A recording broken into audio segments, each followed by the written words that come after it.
मेरी तरफ से आप सब लोगों को ईद मुबारक। आज की कहानी बहुत ही खास है। मेरा नाम सारा है। मेरी उम्र 25 साल है। मेरी फैमिली कल 4 अफराद पर मुश्तमिल है। हम 2 बहन भाई। अमी कहानी में आगे बढ़ने से पहले अगर आपने अभी तक हमारे यूट्यूब चैनल को सब्सक्राइब नहीं किया तो सब्सक्राइब कर दें, अभी से कर दें। मेरे चचा अहमद हैं।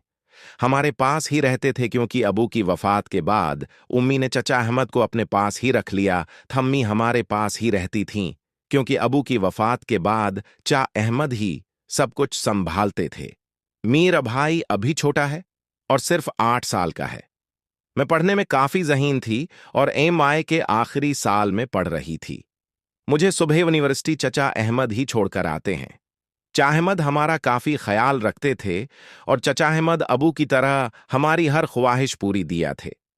मैंने भी चचा अहमद को काफी इज्जत दी थी और कभी भी चा अहमद की कोई बात नहीं टाली।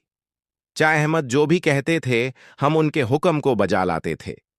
अम्मी हमें तलकीन करती थीं कि अपने चा अहमद का ख्याल किया करो। हमारे चा अहमद की उम्र 30 साल है और वो अभी तक कनवारे हैं। आन की शादी नहीं हुई थी। मेरी अम्मी चा अहमद कार शता ढूंढ रही थीं, लेकिन लोग चचा अहमद ढूंढ रहे थे। को रिश्ता नहीं देते थे। मेरे चा अहमद देखने में काफी खूबसूरत भी थे और नौजवान भी थे, लेकिन यह था कि उम्मी और चचा अहमद अकट्ठे रहते थे और इसलिए मैं भी चचा अहमद का काफी ख्याल रखती हूं। चा अहमद शाम मुझे पढ़ाते थे क्योंकि चचा अहमद ने डबल एमए किया हुआ था और अबू अपना का एक बड़ा साड़ी अपार्टमेंट स्टोर था। अबू के चले जाने के बाद स्टोर चलाने के लिए कोई भी नहीं था, इसलिए उम्मी ने चा अहमद को अपने पास बुला लिया था। वो 2 बहन भाई ही थे। चा अहमद और उम्मी इस दुनिया में अकेले ही थे। उनके माँ बाप इस दुनिया से चले गए थे। आमी चचा अहमद की शादी करने वाली थी और इसलिए उम्मी ने चचा अहमद को अपने पास रख लिया था क्योंकि हमारा भी कोई सहारा नहीं था। चचा अहमद को कोई भी रिश्ता देने के लिए तैयार नहीं था क्योंकि चा अहमद हमारे पास रहते थे और लोगों को ये बात पसंद नहीं आती थी क्योंकि मैं भी जवान थी और अम्मी अभी भी जवान थीं, इसलिए लोग हमसे लगाव नहीं करते थे। एक दिन शाम के वक्त चचा अहमद मुझे यूनिवर्सिटी से घर ला रहे थे। मैं की ने चचा अहमद से फरमाइश की मुझे आइसक्रीम खानी है, मुझे आइसक्रीम खाला ने चलें और मुझे बहुत गर्मी चढ़ी है।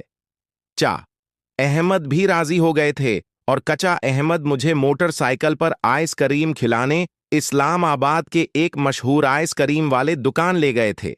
मैं जब भी मीठा खाती तो चा अहमद मेरे पास आ जाते और मुझे छेड़ने लगते थे क्योंकि मुझे मीठे का बहुत शौक था और चा अहमद अक्सर मुझे मीठा खुलाने ले जाते।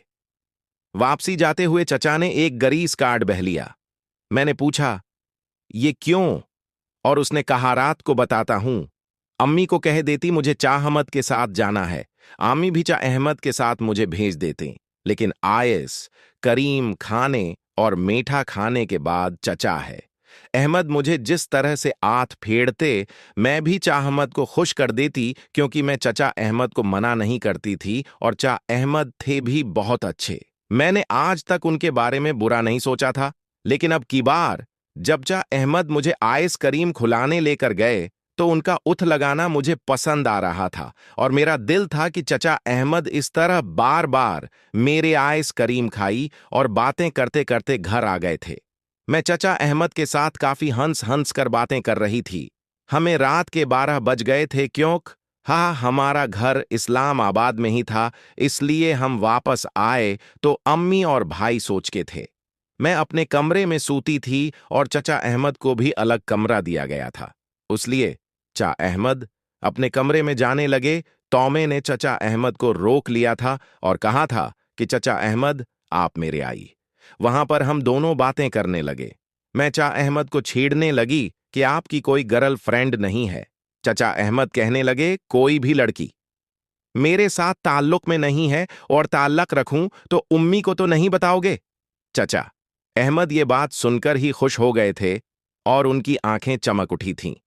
चचा अहद कहनियावर मजे मजे की चीजें लाकर दूंगा, आपकी बहुत खिदमत किया करूंगा।